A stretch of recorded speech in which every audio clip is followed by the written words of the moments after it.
Yan mga sir, ito may bisita ko ngayon ano. Isuzu Sportivo, yan.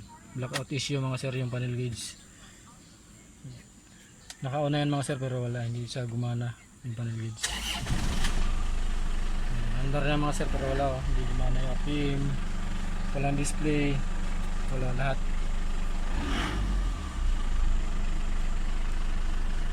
Tagal na raw itong ganito, sabi ng may-ari. Gawin na din to mga sir.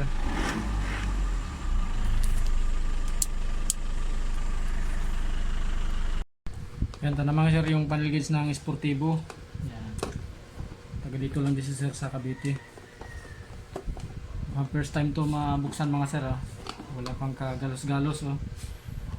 Yan. Mali kabuk pa to kanina. Walang fingerprint mga sir. Pinunasan ko na lang kaya nawala na yung alikabok. Dito wala pang mga markings na palatandaan na buksan na. Gawin natin ito mga sir. Blackout issue to mga sir. Isuzu Sportivo 2008 model yata to. Dati daw pag pinupukpok ng may-ari nagana. Tapos mga ilang oras lang din daw wala na naman. Tapos hanggang ngayon tuluyan ng nag-blackout.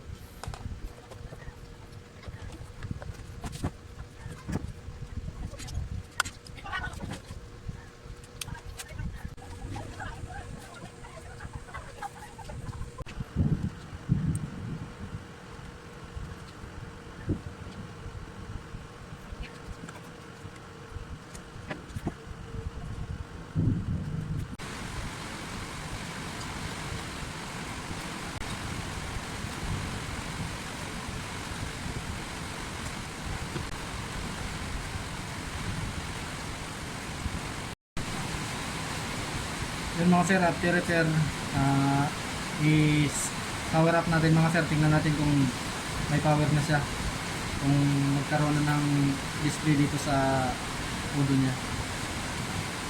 Tingnan natin mga sir kung ano. After repair mga sir, yan, goods na mga sir. Nakita nyo mga sir, may display na siya.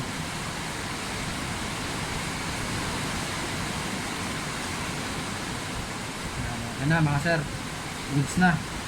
Kaya symbol ko na lang ito mga sir para may kabit na dun sa unit, ma-testing actual. Yan o, may display na siya.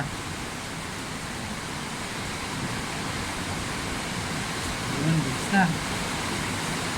Sa mga sir, ang order niya mga sir 174,000. Yun.